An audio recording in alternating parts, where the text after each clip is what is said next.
Oh, deze dan. Oh, yeah, of course. So yes, that's me, Ruben. These are my colleagues. I work for a software company called RAF Technology, who specializes in open source data center automation. And OpenPCF is our main product, our main open source thingy. And I'm going to tell you today about OpenPCF, about what it is. I'm going to show you how the framework works. I'm going to show how you can use it in practice, how you can use it on a machine and to configure it automatically. And I'm going to show you how you can use these results to bootstrap an empty data center. So to use a machine as a beginning to automate the rest of your environment. I will close my talk with a quick overview of current features, upcoming features. And before I start delving into OpenPCF itself, I want to give you a quick overview of the context. Why did we develop something like OpenPCF? So, context. Anyone who has been involved with data centers or large rooms filled with computer systems will have noticed that data centers have many different platforms. If you're walking into a data center, you will see Linux systems, Windows systems, AIX systems, Solaris systems, different versions of these operating systems. Underneath the operating systems, you will see different architectures, Spark, Itanium, x86, 64, whatever. So lots of different platforms, and this difference sort of hurts, of course. It's a given, but you have to deal with it. But even though you have to deal with it, these platforms have common needs. They need to be installed and they need to be configured. And to do this, we hire departments of people to do installations. And these installations give you varying and often isolated degrees of automations. Automation for these needs. Yes, so what you see happening, for example, is that if you look at two data centers next to each other, let's say, for example, a Philips data center and a Nuon data center, you will notice that these people are essentially doing the same thing, only they're going about it in their own way. They don't have any way of, sharing implementation ideas. Maybe by coincidence when they meet each other at FOSDEM, but not structurally. So there's lots of variance in how these tasks are done. So this variance in how what is automated is also compounded by a few, obvious facts and a few less obvious ones. First thing is, of course, that different people do things differently. If you are not thinking about storing what you are doing to change a machine in software somehow, then you automatically become dependent upon people itself.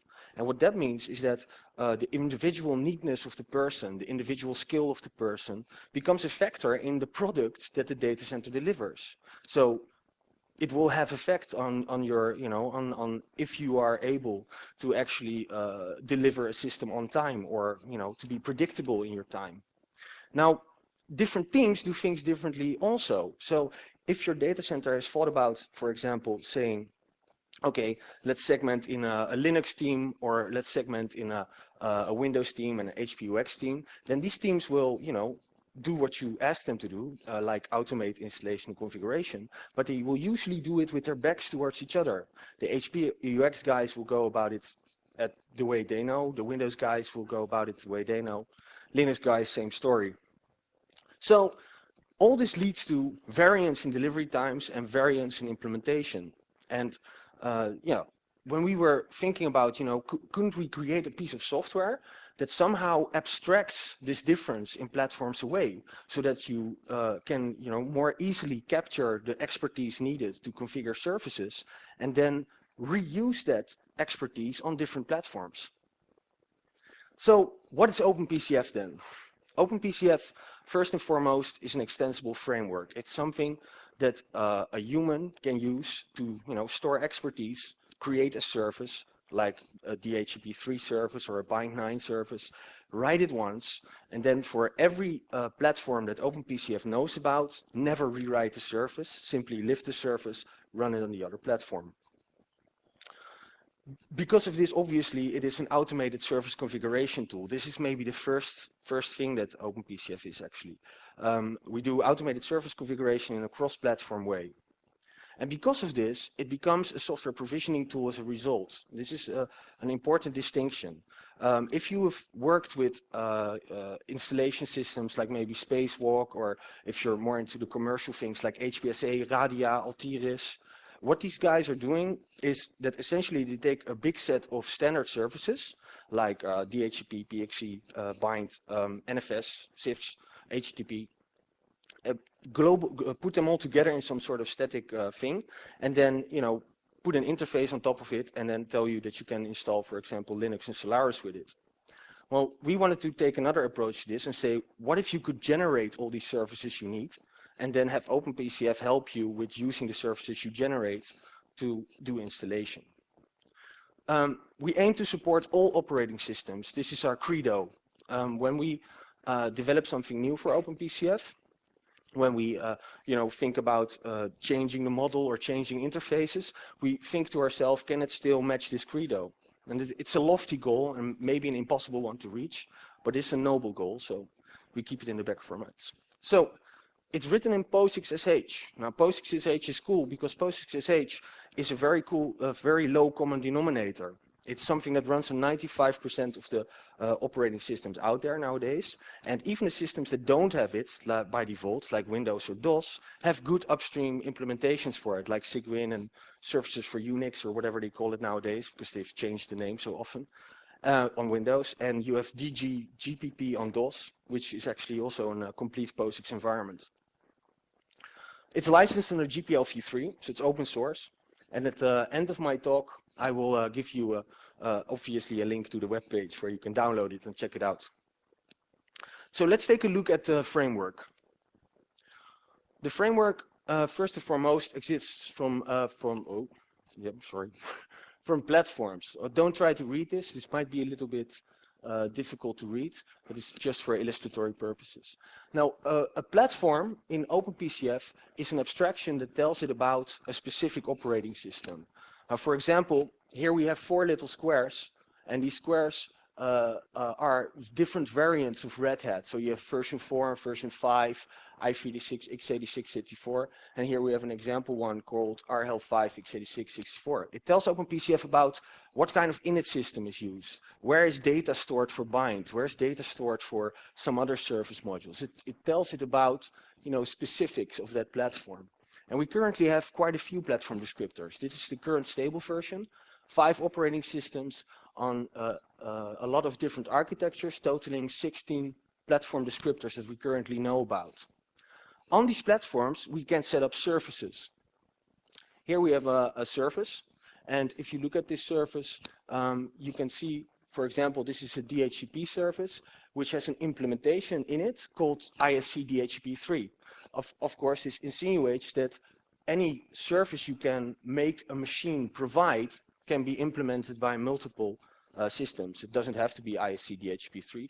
You can create an MS DHCP module, and then create a Microsoft service.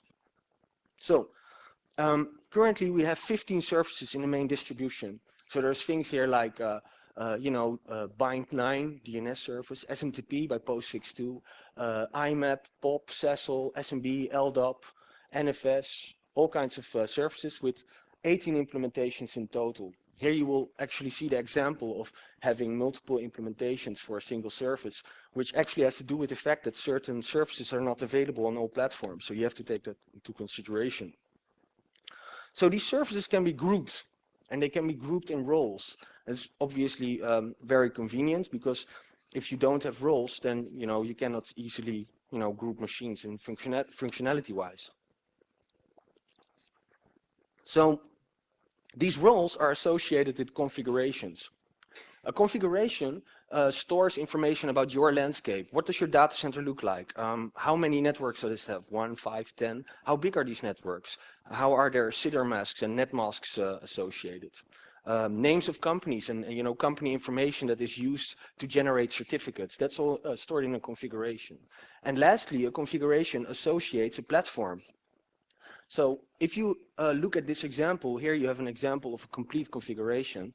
And this is a configuration where OpenPCF has enough information to actually configure the services defined in the role on the platform of choice. And the nice thing about this is that you can switch like this your entire configuration to different operating systems. I think that here we switched quickly from Red Hat to Debian to NetBSD, and it will give you the results you expect. It will configure these services according to the specifications in your configuration and set these services up automatically. So then you as a human, what can you do with OpenPCF then? What commands can you actually run with OpenPCF if you have a complete configuration like this running? Well, you can build configurations, obviously, clean them, install them, uninstall them, start them, and stop them. This is what you actually type at the command prompt to, generate configuration and make it active or take it away. So having this quick overview of the framework, how would this work on a physical machine? So let's take a look at automated service configuration in practice. We take an empty machine. Suppose we're on an island, we only have a couple of CDs with us, and coincidentally, these CDs are the current platform descriptors, of course. And you want to install your machine. So there's no luxury like PXE available yet or something. So we insert the CD, install the operating system of choice. We place OpenPCF on the system in, say, /root OpenPCF or /OpenPCF, whatever. You can actually leave it. You can actually take OpenPCF off if you're ready with a machine, by the way. You place a small configuration file, which is really small. This is actually the entire configuration file for an OpenPCF run if you don't have to change anything, if you can work with existing platforms and existing roles. So here we associate a role with the universal role.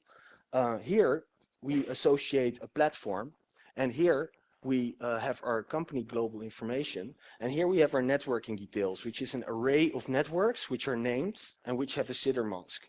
This array can be as long as you want, and this will take care of, for example, DHCP ranges that are surfaced, bind domains that are surfaced, etc.